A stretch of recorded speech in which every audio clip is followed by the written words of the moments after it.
All right, good afternoon, everyone. If you could take your seats, we're going to get started with the afternoon part of the program. Thanks very much for sticking with us. We hope that the first part of the AGM was enjoyable for everyone. I wasn't able to be here for all of it, but I understand we had some good panel conversations. For those of you I haven't met before, my name is Mark Agnew. I'm the Senior Vice President of Policy and GR at the Canadian Chamber of Commerce. Or as some of you know, I should say actually the outgoing Senior Vice President with only a few days left on the job. But let me just say, this is actually a huge treat for us to have the Curse of Politics podcast panel with us. Not only are they an absolute treat to listen to every week when I'm in the kitchen making sort of kids' lunches and other stuff, but this is actually also the last podcast in which Jenny Byrne is going to be with the group. So I think it's a real honor for us to be able to host them for that. And I should say to the crowd, for those of you who don't follow the sort of Inside Ottawa podcast scene, this is actually a spin-off podcast. I know you hear about that more in TV shows, but I should say, David, that when I told my wife that there was a spin-off forming, her answer to me was, how could he possibly have enough to fill twice a week now instead of once a week? But that being said, it's a real treat to have you guys up here.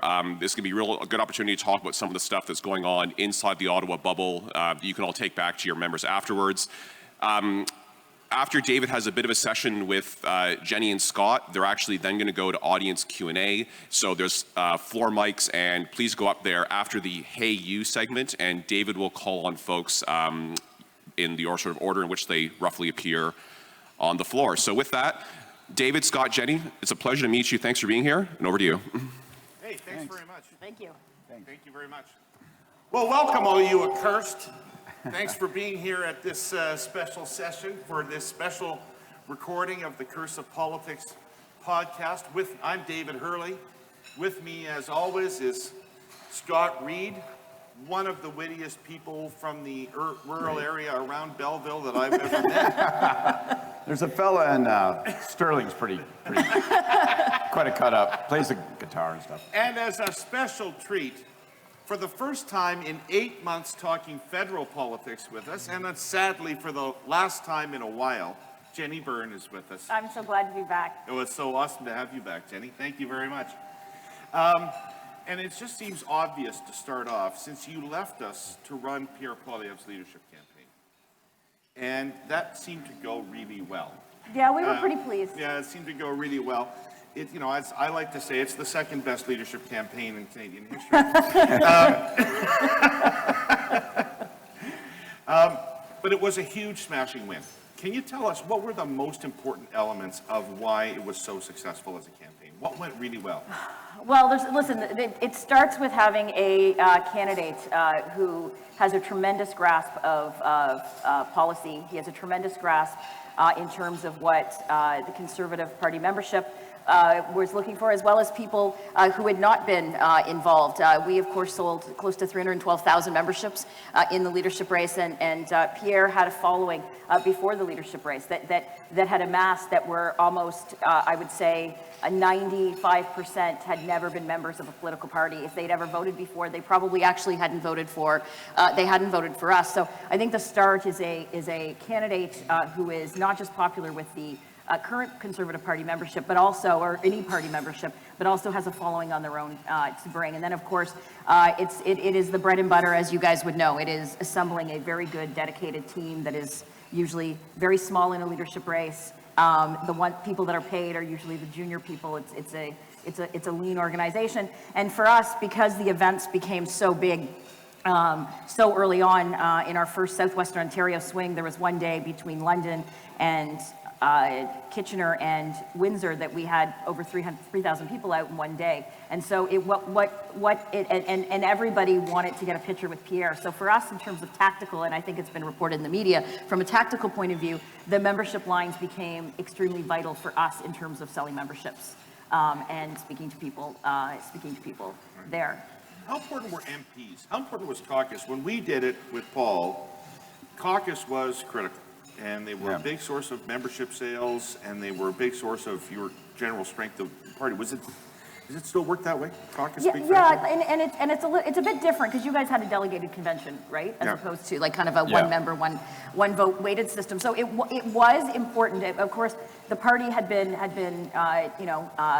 had been very divided over the last year, especially since the election. And so we had well over 50% of the parliamentary caucus, some senators, and it was extremely important to show.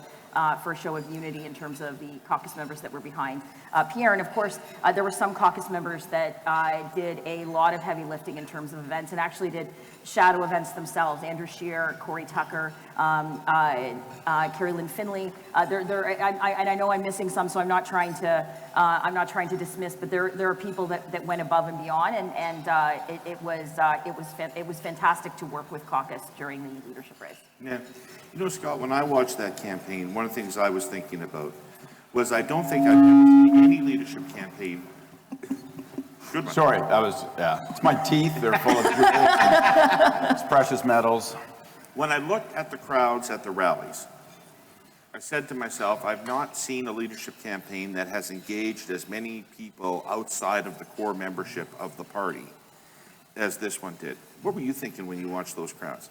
So I was thinking the exact same thing, and I don't know if people here realize, but the ability to recruit in and sell memberships is difficult. It's challenging. Just say, okay, well, we're gonna take over a party, and you had strong support within the party already. If it had just been a test of the membership, you guys would have won overwhelmingly, I'm guessing. But you didn't need to because you were able to bring new people in. It's extraordinarily difficult to do it. It can be really. It's the cost of acquisition stuff in other fields of work, right? And that can be, that's a whole industry's built around that. What I thought was so interesting, Jenny, and it leads to a question on my part, is there are many people that it seemed like he had spent years investing in engaging on social media with. So he'd acquired a social media following. It wasn't obvious to me that all those people were necessarily members of the party, but they were interested in Pierre, what he had to say. I'm guessing a ton of them turned into membership. So one, is that true? And then two, if you're bringing people into the political process who weren't in the political process, can you get those people to vote? How do you get those people to vote? Well, we did, and so this was kind of when our events started getting very large. Our largest event was close to 7,000 people in Calgary. We had 4,000 people out in Edmonton. We had big 1,200 people at Windsor.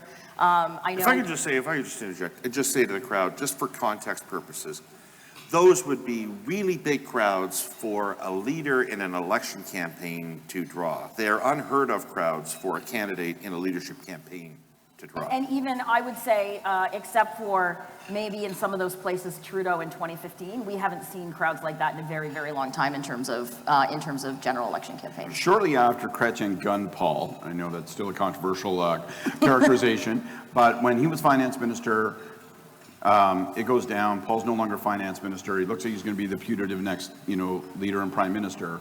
We do an event in Vancouver for him. And it was the largest crowd we'd ever seen, and it was a largely spontaneous crowd. And that was maybe 3,000 people busting out of a restaurant. So to put it in context, that was at pitch frenzy, where it's front page news, it's leading the news on broadcast, and we drew in 3,000 people. So you talk about, events with 7,000, 8,000 people, it's a different beast, right? Well, and this is what, during the leadership campaign, when we're having these events, I'd have people in the media would call me and say, well, we've spoken to the other guys, and they're saying, so what? You can get people out. But try to sign up memberships. And I'm like, yeah, no, it must be tough. People that have never been involved in politics drive upwards of 2 to 3 hours to see Pierre speak for 30 minutes, and then they wait another hour and a half in line to get a picture with him and talk to him for 45 seconds a minute. It's really tough to sell those people memberships. But I think some people in the media, and I know people in other campaigns, had convinced themselves that the size of our crowds and what we were doing was not going to translate until the membership sales actually came out. The obvious conclusion when those people came out in large numbers from distances in order to be there and consume a political event was that they would have no interest in then joining the party in order to support you. Like, it just followed that, that was going to fall apart, Yeah. that thing. It was just the lamest, weakest. I hate it when I'm working on a leadership and we're losing, because you have to manufacture these bullshit arguments to media and others and go, well, yeah, the crowds are big, but I mean, we have no way of tracking whether or not they are members. And even if they become members, they might just as well be interested in my candidate. Then you walk alone back to your hotel room, you pour yourself a drink, and you think, I'm a liar and a sack of shit, and this is what I do for a living. The worst leadership lying I ever did. The worst leadership lying I ever did was that me? I think so. In 1990 leadership, when Martin was running against Chrétien, Mike Duffy had a weekly show on Sunday. Sunday Mike edition. What? Sunday edition. That was the name of the Was show. it called Sunday Edition? And he was too cheap to do any delegate tracking on his own. So he called me, started calling me to get our delegate numbers. And we had a really good couple of weeks that was all in Ontario, and we were ready, and we had a good couple of weeks. And so I was giving him the actual numbers, and was looking fine. And then delegate selection opened up across the country, and Chrétien started to just kick the snot out of us.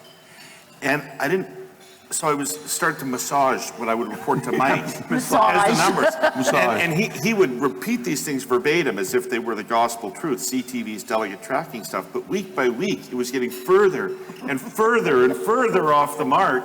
And sometimes he would call, and I'd be like sitting in my apartment, and I'd be like, Scott would be there, and other people, I'd go, what are the numbers today? What are they now? What are the tracking numbers this week? What are we going to tell Mike? Does 1,300 sound like a lie, or does it sound like maybe an aggressive truth?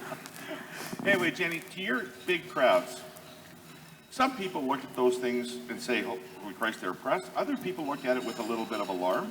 In other words, where are they coming from? What's your assessment? You talked about people that had never been involved in politics before, maybe never even voted before. What are they attracted to? What is reaching them and making them say, maybe politics is worth something now that it wasn't worth before?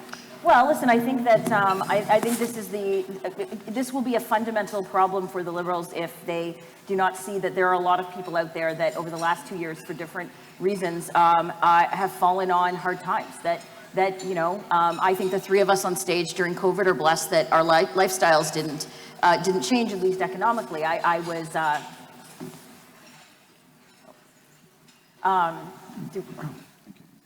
Sorry, Jenny. This has turned into a duet. And so I think there were people coming out, and for various reasons. Economically, they had lost their jobs during COVID. Their businesses had failed. They had lost their jobs because of vaccine mandates. And there were people out there that they were listening to Pierre. And one woman, at one of our first events in North York, she came up to me and she said, "Can you help me fill out my membership form?" And this actually makes me teary because I said, "Sure." And she goes, "Because I don't have an address right now. I live in my car." And she had 3 $5 bills, and there's no cash memberships, but all I said was, "Pierre would really love to meet you." And I circumvented her in the line, and I said, "Please take this money and buy food or whatever you need to do." There are people like that out there in Canada that are very much struggling, and people like that were coming to our events. Not all of them. There are people that there was an economic message. There was, they were upset or frustrated, or they just felt there was a message of hope in terms of Pierre talking about things like inflation for 2 years before the government would even admit that it existed. And so there's a whole host of reasons that people were coming out and signing up. And there were some people up in Northern Ontario. We had very large crowds in Sudbury and Sault Ste. Marie and Timmins. And there were a lot of people coming up, signing up, going, "I have voted NDP my entire life, and I am not doing it this time." And we saw that starting in the Ontario election, where Doug won ridings like Timmins that would be unheard of for Conservatives even 5-6 years ago.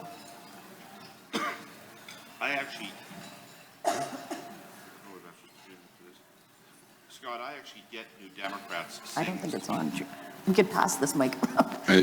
I actually get New Democrats saying this to me, what Jenny's just said, which is when I listen to people like Polyev, they're talking about the things we should be talking about.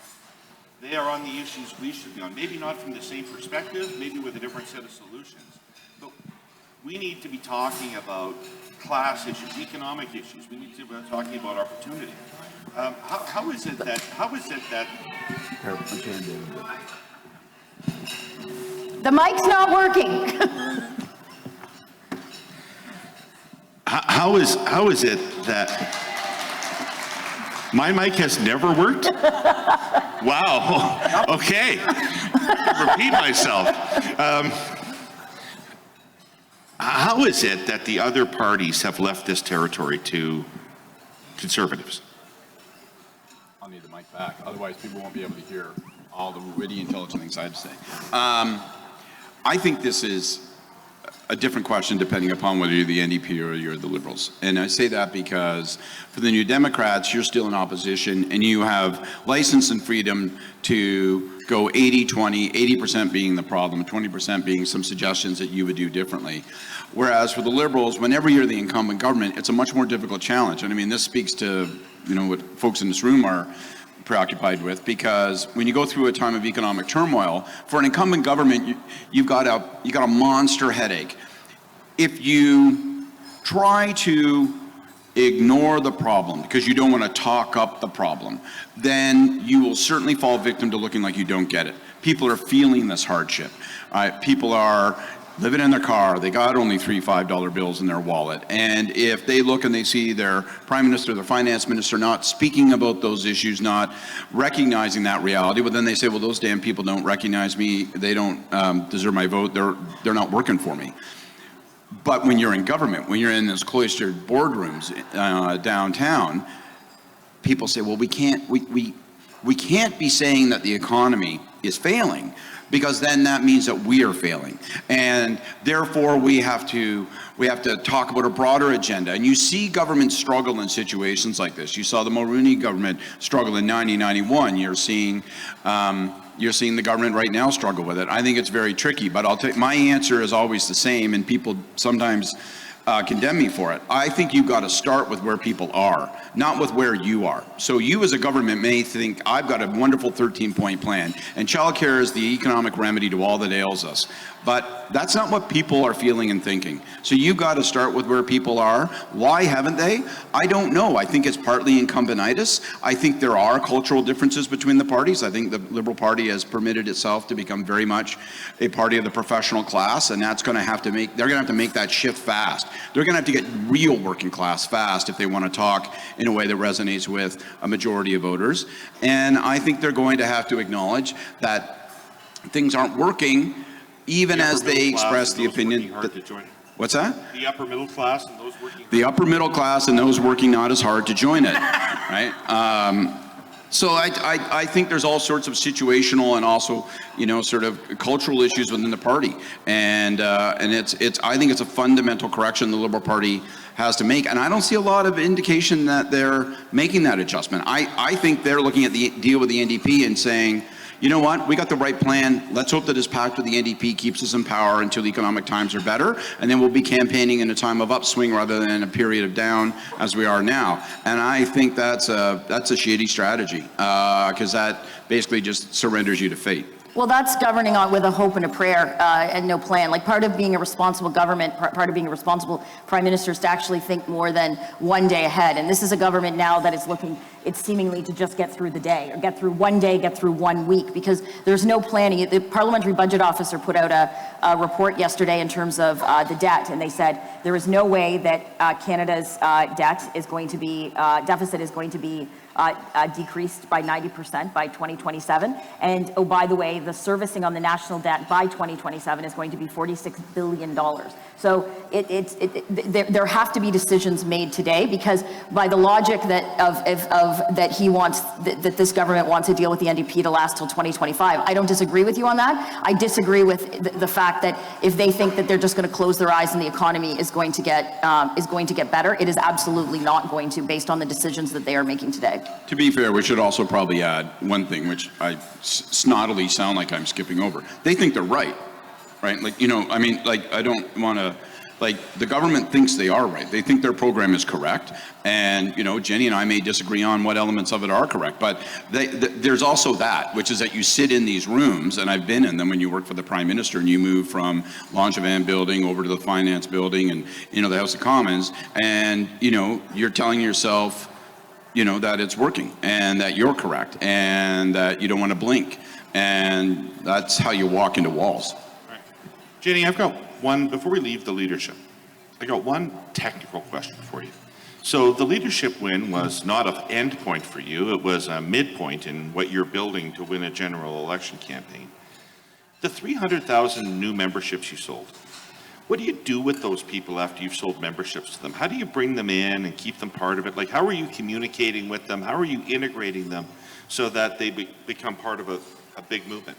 Well, and this is going to be the job of the Conservative Party of Canada now, moving forward up to the next 2.5 years, if that's when the election is, or if it's in 6 months. And so the job is going to be, I don't think there's been a political party in Canada that's had a membership the size that we do. And so political parties communicate with members for a whole host of reasons. They, with money, for information, and most importantly for what you and I do or have done, we continue to do, is of course, is mobilize volunteers, get people tuned into riding associations, and then that platform goes to voter identification and different tools like that. So that's going to be something the party they've already started working on, and we're going to continue working on in terms of developing more techniques to make sure that these members stay engaged and renew and stay members going forward.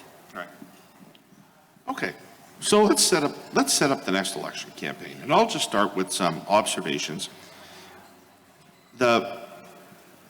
If the next election is in 2025, Trudeau will have been in office for 10 years. So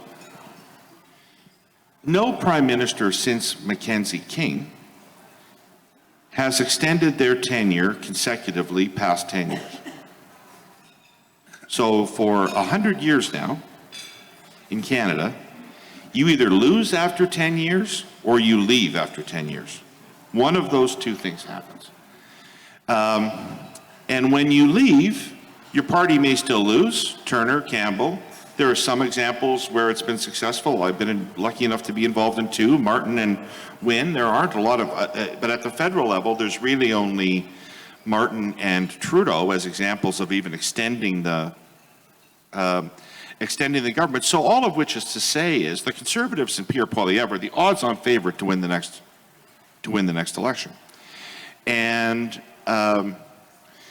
it may be, in my experience, again, when you win those extension elections, it's because people don't think the alternative is unacceptable. If people don't think the alternative is acceptable. If people think the alternative is fine but not great, they'll win. So you really have to, and we got into this tar match in 2004 with Mr. Harper, right? And that's the only reason, in my view, that we won in 2004. And so this election, Jenny, is yours to win. Disagree with me. Well, I don't agree with you at all. I think that... You don't disagree with me or you don't agree with me? I don't agree with you. You don't agree with me? I don't agree with you. I do understand. I take all your points. I understand all your points. But at the end of the day, this is the Liberals are the incumbents. It's theirs. He has been around for a long time. We'll see if he's still actually leader. Whether some of the examples you mentioned, Brian Mulroney and Kim Campbell. We see. I have noticed in the last 2 weeks, Finance Minister, Deputy Prime Minister Freeland has a diametrically opposed or seemingly opposed opinion in terms of things like resource development. She was down at the G20. You love the G20, Scott? I do love the G20. You do love the G20. And 19 of my favorite friends. And IMF meetings this week where she was talking about, especially in light of what is going on in Ukraine with Russia's attacks on them, and of course what is going to be a very cold winter for people in Europe. She's talking about the need to start exporting more resource. Well, she's part of a government for the last 7 years that's been fucking stopping at every turn they can in terms of resource development. And so you've seen, I think it'll be very interesting to see if she continues to distance herself from her entire government, because she's been part of it. But so whether this was unintentional but if we find out that if we see her messaging continue more and more this way, it'll be interesting. Is she pre-positioning because she knows something we don't in terms of what Trudeau's plans are in the next 2 years? Or has she just decided her only chance, and the Liberal Party of Canada's only chance, is to actually change the policies that are causing the economic hardship, that are, sure, there is inflation around the world, but that doesn't mean that what this government has done in terms of printing money does not mean that it's going to be hard for Canadians. The fact that the carbon tax in most provinces is going to be triple starting April 1st, April Fool's Day of next year. So it's going to be very interesting to see what the dynamic there is between her and what seemingly would be the rest of the Liberal Party government. I enjoy this. I enjoy this little dance between David and Jenny here at these kind of horseshit expectation setting, where David's saying, as a Liberal, I don't think it's possible for the Liberals to win. It's a banked victory already for the Conservatives. And Jenny's like, no. The Liberals have it in the bag. It's fun to watch this sort of contrived dance. Look, I think what the government has, I don't think that, I'm a student of history, he says, pretentiously, but I don't know that really can influence you if you're the current government. As far as I can see, Trudeau is the only leader within the federal Liberal ranks that has a real legitimate shot at competing for and winning seats in Quebec, and I don't think that the Liberal Party can form a government in the next election without that. So, one, Trudeau's got to stay. And I was challenged last night in a bar with an old buddy who said, God, I'm sick and tired of that guy. He's got to go. And I'm like, well, suit up. I hope you're ready to replace him then. So that's the first thing. Trudeau's got to stay. Second, I agree with you, David. They've got to... You got to pin Pierre Poilievre's ears back. I think you have to compete with the guy in a really direct way, and I think that Trudeau can't do it. I think it's very difficult for Trudeau, after 10 years of incumbency, 7 years now of incumbency, whatever it's been, to be the guy that carries the spear, but he's got to hand out spears to his front bench and say, go after this guy. And I think in particular, you got to do it around economic issues. I think a lot of the cultural arguments will take care of themselves, and some of that stuff, if there's missteps on the part of Pierre Poilievre and the coalition he's building, then that'll get, hammered on. But economically, that's where the discussion is going to be and where it is. And so I think that when we hear the litany of complaints that Poilievre has to say, the Liberals have to come back and go, well, hang on a second. The implication of what you're saying about the money we spent, that's overwhelmingly, and this is a point you make all the time, David, that was overwhelmingly for CERB, for business supports, to keep businesses open and to keep people's households surviving. For $54 million for an app. Okay, That could have been, there's lots of business people here. How much does it cost to actually develop an app? It's good politics to pick out one line item and do it. The overwhelming reality is that's what it was. So you pin him back on that. That's step number one. Start putting some dirt on his trousers. The second thing is the government has to look like it can piss in a straight line. When you can't get a passport and airports are clogged and people say, geez, I can't register for this, register for that, that's a big problem. And third, I think you got to respond to the cost of living program. And yes, you want to do that in a way that's fiscally responsible and doesn't accelerate the challenges in terms of the economy. But I think, you look at what's under the aegis of the federal government, where are the fees that are going to be applied? Jenny's going to hit me with carbon tax in a second. I want to just duck that preemptively. But look across the places where you charge people. How about those passport fees? Let's eliminate them. Let's make government take a little load off of people on that kind of like sticker shock value on that. So I think there's a bunch of things that the Liberal government has to do, but it starts with Trudeau's got to stay, and as I always say, Trudeau's got to get better. And they got to hammer on Poilievre and take some of the shine off the guy. They've got to get their hands around the economy, and they've got to actually provide people with a little bit of relief. And if they don't do those things and look competent, then they're in big trouble. Not because Mackenzie King was 100 years ago or 80 years ago, but because they're missing the moment. Well, the economy is the ground rule of politics, right? Like, you can't get elected unless people think you're going to do a good job of the economy, and the NDP have learned this in every election in Canadian history. And Liberals don't win when they're not seen as being good at the economy. And we're going through cost of living crisis now, which looks like it's going to segue into a recession. And then we're going to have an election after that. So, Jenny, are you expecting that the Liberal campaign will be much as Scott outlined it, which is you may think things are bad now, but just see how bad they'd be if that other guy took office? Or are you expecting a significantly different offering from the Liberal Party by the time you get to the next election? I don't know, because it will. I guess we'll see where things go. As Scott said, I guess they think things are going well. They are spending money. They're spending money. If you look at the rental dental bill, the rent subsidy, it's a $500 one-time subsidy for rent. Rent increased 15% from last year to this year. I'm not saying that's not going to help people, but there has to be something more substantive than one-offs, because that's what they're doing. That's a get through today. That's spending more money, which is why we're in the position that we are now. So it'll be interesting to see what kind of platform, what kind of campaign they're going to run. We'll see. You would agree they have to represent change. The Liberals have to represent change in the next election somehow, because it will be a change election.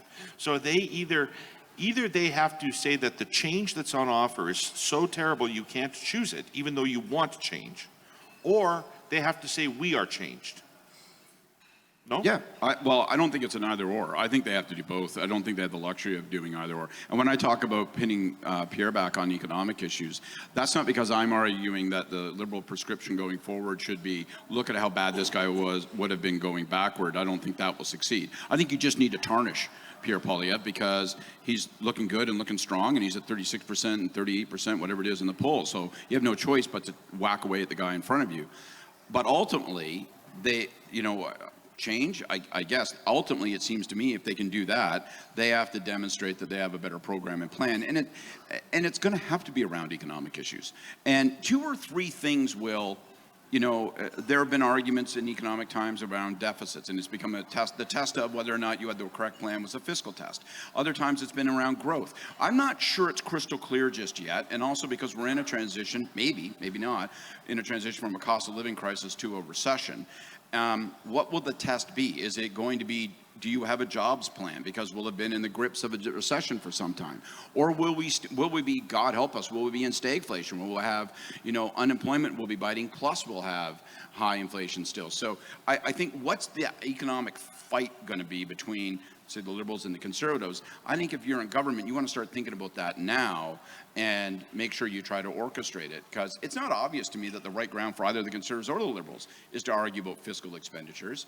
That may not be the right test. But they got to figure that out. But to go back, so you've said, we've said the Liberals think everything they're doing is right. They are believers that. I didn't say quite that, but I assume they think their program is correct, or they. So if they're going to have, then for them, they're going to have to, if they think that if they have to represent change, they're going to have to admit they made mistakes somewhere down the road.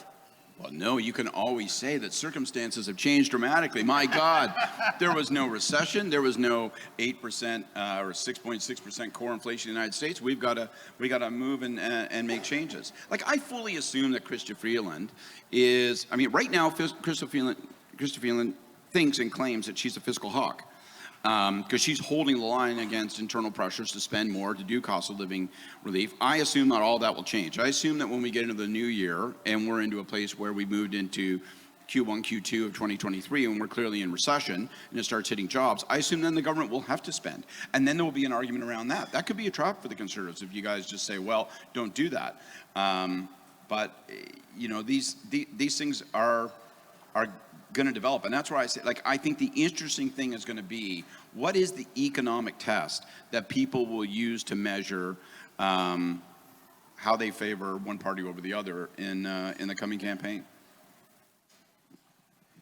Jenny, do you feel like and I saw a lot of work at this in the leadership campaign, so I saw a lot of careful, deliberate language and presence. Do you think that you have adequately neutralized the kind of issues that the Liberals use to hack away guns, abortion, gay rights, that the Liberals used to hack away at Conservative support during elections? But I'm not sure how they could hack away at certain issues Pierre has said he's pro-choice. That's what I'm saying. Do you feel you've neutralized them?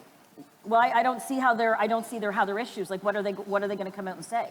That Pierre doesn't support same-sex marriage, that Pierre is actually pro-life. Like, I don't understand. I see some Liberals coming and saying that well, he voted for traditional marriage before 15 years ago. Your guy voted for traditional marriage before he didn't. There's people, it's an evolution of opinions in terms of that issue. We've talked about it. Never has there been a social issue in our lifetime that people's thoughts and views on it have evolved so quickly over the course of, it's not a generational, it was like less than a decade where people's... The Chrétien government defined marriage as between a man and a woman. Yes. Yes. And your guy voted for it. So it's an evolution. So if that's what the Liberals are going to try to throw at us, I think it's pretty weak sauce. But well, it's one of the traditional attacks, but I do think you've worked hard to take it. I'd try it. Like, what the hell? I mean, as much as anything, O'Toole lost the last election over guns, of all things. An evolving position on guns. Yeah, that's right. I agree with both those things. But I mean, I to be honest with you, if I were the Liberals, I would throw that whole the whole Santa's bag at that stuff. Like, I would sort of say, okay, let's see what sticks. Sometimes people are inclined to believe things about political leaders, whether their own specific positions or policies have seemingly inoculated them against it. So it's worth giving a hit at it and seeing what tracks. But that's not going to win you the election, I don't think. I mean, ultimately, it's going to come down to economic issues, and it's going to come down to economic plan. And one of the risks that the Liberals have right now is, because they're the incumbents, is they can't spend 2 years getting it wrong, right? Like, you can't demonstrate for 2 years that you haven't had the right plan and program, and then say, well, I now wish to claim going into election in 2025 that I'm the right choice. I mean, these are bricks in the wall that they'll be building up around themselves right now. Yeah, absolutely. We need to go to audience questions, but I can't let this opportunity go by without just commenting, Jenny, on how great a run we had together on this show. It was so much fun. And how much I love doing this show with you and Scott. And I really think we invented something for Canadian politics that people found a lot of value in. And nobody did more to build this podcast, build this brand, and to draw people in and to make it valuable for people than you did. And I love you for it, and I love you for a lot of things, but thank you, and we'll miss you a lot. Thank you, and I miss you guys. This has been so much fun being back on stage with you guys. And anyways, I'll continue listening, and when I disagree, I'll continue to send you notes. Well, that's sweet of you. I'm changing my email address. I just want to echo that very quickly. I just want to say the same thing. And one thing I'm always fascinated by, people will come up to me and say, like, wow, you guys, different political beliefs and different political backgrounds and stuff, and yet you seem to get along even when you disagree vehemently and all of that. And I guess that owes to the long-standing friendship that you have. We weren't friends before this podcast. I became Jenny's friend because of this podcast. And in the course of screaming the F word at one another on a weekly basis, she's become one of my best friends, so it's just lovely. I agree. Thank you so much, guys. You're making me tear up. My mascara's gonna run. I was a little teary yesterday when Scott put out that tweet. Anyway, Mr. Pinsent, it's time to assemble the troops for the Hey You. Ladies and gentlemen, please return to your seats. The Hey Yous are about to begin. Scott, lead us off. Well, Jenny, I may step on her toes. Jenny mentioned something a few minutes ago, and I wanted to pick up on it. Chrystia Freeland's speech at the IMF World Bank meetings this week. I thought it was really interesting. I thought it was a fascinating speech, and she's not wrong to say that inherently there were elements of it that seemed discordant with what the government's program is, particularly when it comes to resource development, the way she talked about energy and energy exports. But I thought that if you read the speech, if you listen to the speech, it was a really impressive piece of work in terms of looking at the challenges, the macroeconomic and the global challenges that confront us, and how we're going to have to start to think about alliances, partnerships, in a world where we Sino, the global economy, try to take China out of it, in a world where supply chains have been disrupted, in a world where we've got these all these new and present challenges. How are we going to sort of, reassess? I thought it was really quite a fascinating, thoughtful piece on it. But my hey you is, I want that in my finance minister. I used to work for a finance minister who dedicated energy to those things. Jenny talks about the G20. Paul Martin helped to found the G20 with speeches like that and thinking like that. So I want that in my finance minister. But I also want my finance minister back here talking about the cost of living crisis, talking about how we're going to meet that challenge, talking bread and butter with regular folk and making sense and making strides. And I'm worried that she is great at that job. I want her to be great at both jobs. So that's my hey you. Put as much thought, energy, and skill into the task at hand as to that task of composing and performing that speech. Excellent. My hey you goes out to Saskatchewan Premier Scott Moe, who this week unveiled a white paper on greater autonomy for Saskatchewan. And in addition to being embarrassingly bad,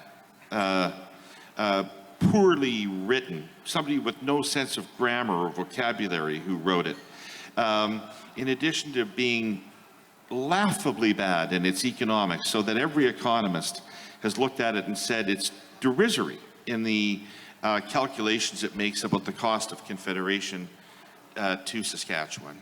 So in addition to the fact that it's just an embarrassing product, there's something really dangerous going on in Canadian politics, and Danielle Smith is at the forefront of it, and Scott Moe is at the forefront of it, and Legault in Quebec is at the forefront of it, and they're trying to change the Federation.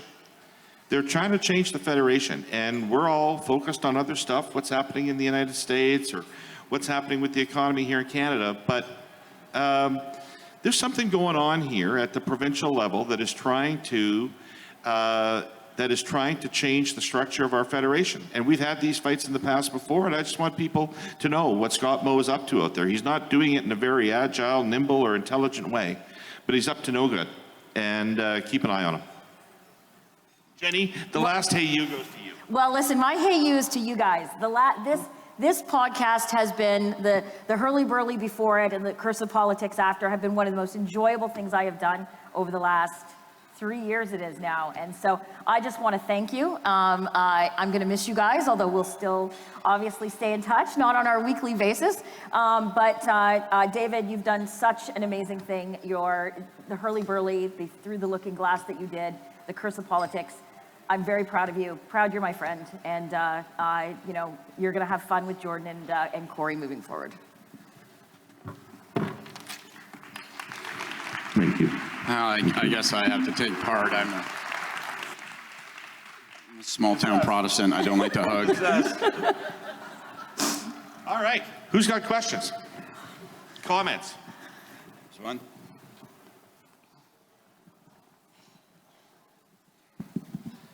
Yeah, this question is for Jenny. David asked you earlier about the 300,000 new Conservative Party members. And Those are just sold by us. There's about over 600,000 actual Conservative memberships. right, and therein lies my question. We saw in the last leadership cycle for the Conservative Party that there was a fracture that happened between Bernier and Scheer, and Bernier goes off and drags, a percentage of those voters away.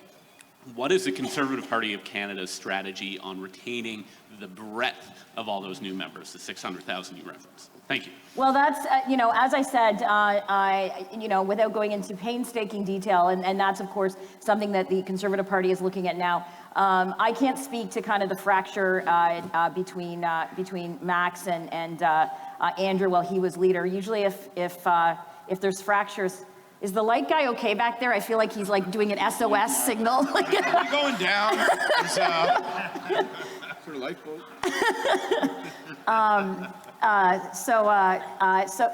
So listen, the party is so united right now, and it is a mammoth task. There is the blessing of having over 600,000 new members, or 600,000 total members, 400 and some thousand sold during the leadership race. Also gives the challenge of being able to communicate with those people and keeping them engaged at a whole host of levels. As I said, volunteering, keeping their membership up to date, attending events, selling more memberships, and of course fundraising. So that's going to be an ongoing. That is going to be an ongoing. I'm not going to say challenge. It's a very good challenge to have, and we're building a very good team at the party in terms of that. Mike Crace, Jeremy Leitke. We've got a team that we're building, and we're very excited about moving forward in terms of getting ready for the next election. Do you have a plan to hang on to the 100,000 new members that Patrick Brown recruited? I mean, does the fact that they all live in the same cemetery in Brampton help? Well, yeah, there was actually, I think the total membership sales that Patrick actually sold was closer to 50, and I believe a number of those were removed for different Elections Canada violations. We have a question over here. Thank you, first of all, for making me laugh out loud every Tuesday. So appreciate it. My question, Danielle Smith, is that an asset or liability for Pierre? I guess this is to me. All three of you. Yeah, I don't know. I think, I guess we'll see how Danielle will do as premier. I think it's safe to say she's had a bit of a rocky start over the last few days, and we've seen that. I think there was a Leger poll out today that has Notley up by two points, and I think probably what they're, if I'm working for the UCP, what I'm looking at is the fact that she's, Notley's leading in the cities, but also what I would be looking at is troubling is Notley and Smith are tied in terms of rural Alberta, and so I think it'll be very interesting to watch over the next couple of years. It's Well, a for huge Danielle, it's a it's huge much. negative for Poilievre that she's there. First of all, it's a huge negative to have provincial governments of your stripe when you're running to be the federal government, and it's a huge negative to have a federal government of your stripe when you're running to be a provincial government. Just period. So right away. But second of all, there is nothing that she's going to say that's controversial that he's not going to be asked what his opinion on it, and whether he agrees with it or not. And it's just going to be a very difficult, tricky line to watch, because she's obviously going to be taking positions that are not going to wear well in places like Ontario. And even despite the commonality of the autonomy agenda, may not play well in places like Quebec. So he's going to have to walk a fine line. He will be having to distance himself from her from time to time, and that will be difficult. There's no question that it's a negative for him that she's there. Yeah, I think she's a runaway train of piss poor judgment, and that's been demonstrated from the first second in office, obviously. But I weirdly think, and the risk is obvious, it's all that David said, and it's also that, that they employ, Pierre and Danielle Smith, employ a lot of the same verbiage, right? You're talking about freedom and these kinds of things. And so there's a worry that her inelegance, her ineptitude, all of her misjudgments, that they'll contaminate those labels that he shares and then help to define those things, and he's associated with those definitions. But I also think, in all honesty, there's a big opportunity for him because I think that he can make a strategic distinction between themselves. At some point, probably around the Sovereignty Act, at some point, he could if he wishes, and my prediction is he will. Sometime late November, she's going to be talking about it. She'll be doing it badly. It'll be very strange. And he will stand up and say, I've been telling you on my videos that I'm running to be Prime Minister of Canada. And there ought to be a thing called Canada, and I'm not with an enterprise that is going to run in the face of the rule of law. My prediction is he will do that. Sorry, Jenny, I don't mean to make you feel awkward, but I think he will do that, and I think he'll get some benefit. It'll give him some definitional credibility because he'll at least be more or less saying, I'm not with crazy. Yeah. Microphone number 3. Hello, there we go. Huge fan of the pod, so thanks for being here. We didn't talk about them, and you're all covering your eyes. No, it's the light. I can't see. The light. Jesus? Yeah, exactly. Come into the light. Grandma Reed? We're reunited. We didn't talk about them yet today. Do you have any comment on what the hell's going on with the other two national parties? The Greens seem to be melting down. The NDP seem to have forgot they're a party, and how that might impact the landscape if there's an election, either whether there will be an early election or what happens when we have one. Well, I disagree. We don't talk about the Greens because Jenny says we used to waste way too much time on the Green Party. Well, no, the podcast biggest fan, Brooke Piggott, thinks you remember. She's the one that said there's so much bandwidth. But I think you're wrong. It's not the Green Party. We've now realized it's the party of Elizabeth May. That's ultimately what the party is. Yeah, listen, she's still Betty May is still doing her thing, and it's her party. In terms of the NDP, I think that it's going to become harder and harder for them in terms of obviously distinguishing them for the Liberals. And I'm actually surprised there hasn't been rumblings or people upset in their caucus at the fact that they now have this coalition deal with the Liberals. They've got to go into committee, and in some cases they, seemingly eat shit to defend the Liberals. And I can't think that, guys like Peter Julian and Charlie Angus and some of the guys that have been the MPs that have been there for a long time are liking that too much. I saw the Greens all out for dinner the other day at a dim sum restaurant in Toronto, all 9 of them, and they were still fighting. One was squeezing a pork bun into the other's face, so I don't want to go any further. It looks like they got challenges ahead. I think the NDP have this perverse thing where they have and are going to have more power from a parliamentary perspective, in the sense that this thing is going poorly economically, and that's bad for Trudeau. He can't have an election. He needs it to last to 2025, and so they have much more leverage, and they're able to use that leverage and demand things in a parliamentary sense.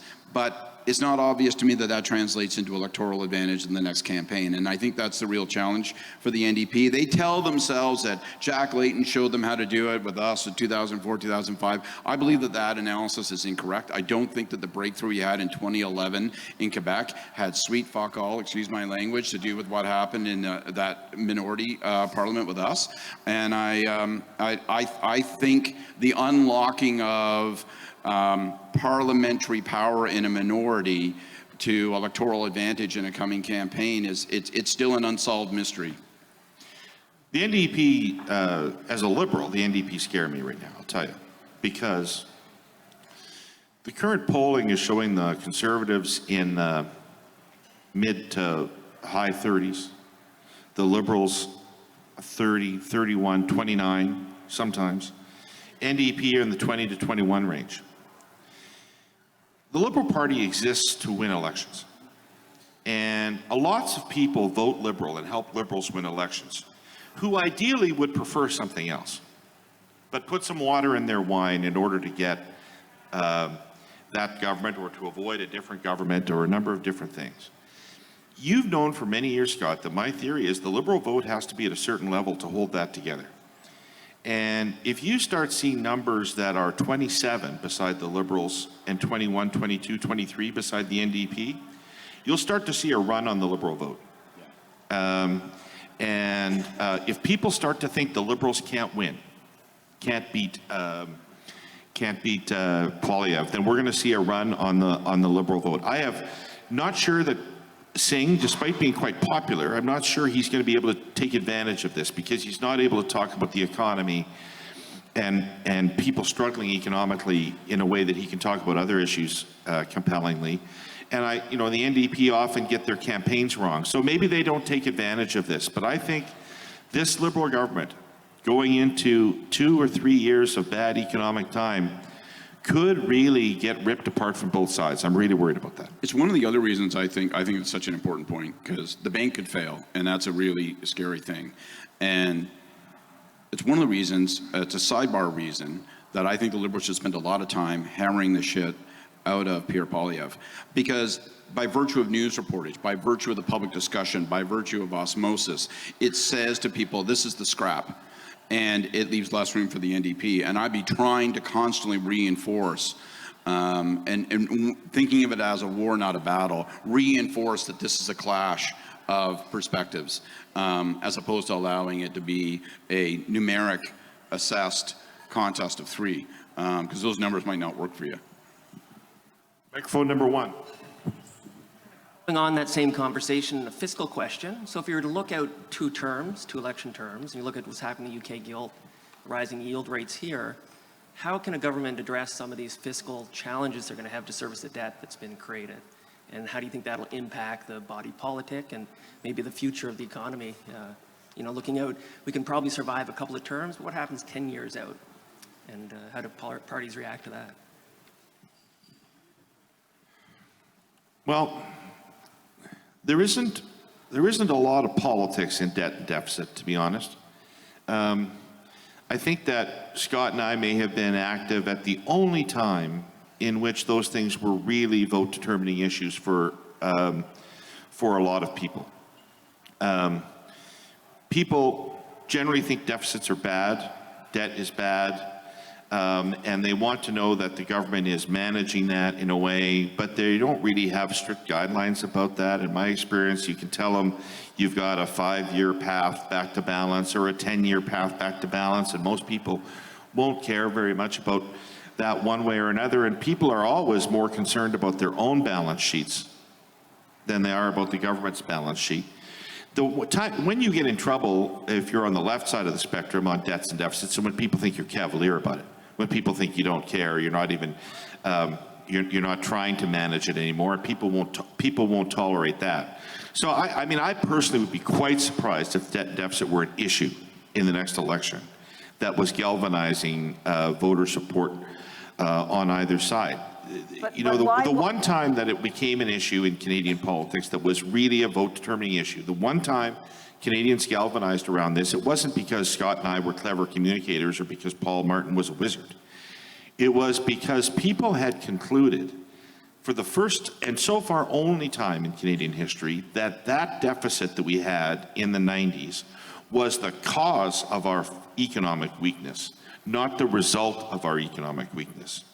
So most times when we've had deficits, people say, well, that's because the economy's weak, we have a deficit. So, but in that time, they said, we can't have a strong economy again until we deal with the deficit, and that's what galvanized support around the deficit. Now, you were going to... No, I was going to ask you what led to that, which is what I was going to say. So we've never had that moment, we haven't had that moment where people think that their checkbook, their bottom line is a result of government spending or what the deficit is. Who knows what will happen over the next who knows what will happen over the next, this is the first time really in very many years that high government spending and people's actual personal finances are really coinciding. And there is a high level of awareness of how much the government's spending, how much the debt is, how much the deficit is, and how it is now that it's led to inflation, which is driving the cost of living up, gas, groceries, on a carbon tax. So we'll see. It's a really fair point, because they were astonishingly big numbers, and people did notice that they were astonishingly big numbers. Yeah. The only other thing I would say just quickly on that is it isn't just about how high interest rates go and therefore how expensive debt servicing and the cost of money is. It's how long they're high. So, and that's the question we don't know the answer to. So it's always going to be the right answer to say that the best strategy to deal with debt and deficit is a jobs policy. That's going to produce growth. That's going to make you better off in your household. And that's going to help us power all the ability to service those things until you've got super high interest rates for a sustained period. And then people start marking you against your ability to sustain that debt. So, you know, this is where there's ingredients for tension between the government and the Bank of Canada, as there always is in times of economic distress. I think we're supposed to stop. Oh, are we? Is there another question? Can we have another question? Excellent. All right, I snuck in there. My name's Katerina. I'm the CEO of the Abbotsford Chamber of Commerce. Thanks for the opportunity. Quick question for Jenny, I think primarily, but I'd be interested in other thoughts as well. I'll go first. So there's two schools of thought, and I'm sure this is not the first time you will have heard this, but I'm curious as to your perspective on it.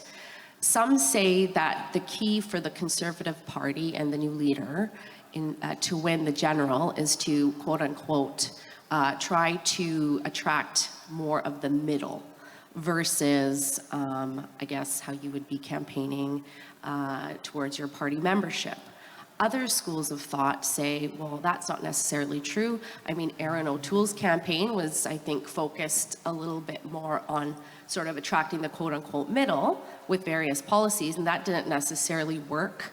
Others say you need to differentiate yourself and stand for certain core principles. So what is your view of those two schools of thought in terms of the ultimate success of the Conservative Party? And do you think one or the other is more true than the other? Yeah, no, and I think you hit the nail on the head in terms of, you know, I guess everyone could have a different definition as what they would term middle, for example. I think that what the Conservatives, what we need to do to win is appeal to Canadians and to appeal to large swaths of Canadians who have voted for other parties or have not voted at all in the last couple elections, that have not voted for us or at all, to show a plan on issues that they care about. And I don't like to class people left, right, or middle. I don't think anybody outside of politics or who studies politics would say, well, I'm a right winger. They just, you know, want to be able to pay their bills and drive their kid to hockey and hopefully keep their job. And so I think what you're going to see out of the Conservatives is a continuation of what you've seen out of Pierre's leadership campaign, which is champion issues that appeal to a large swath of Canadians, some who, you know, we might in our circles call them, you know, left wing. As I said, there was numerous people that supported the NDP in Northern Ontario, just anecdotally that we spoke to. So I think it is appealing to a large segment of the population on issues that they feel right now that abandoned by the government and maybe the NDP as well. Thank you. All right. Well, thank you very much. Thank you very much. Thank you.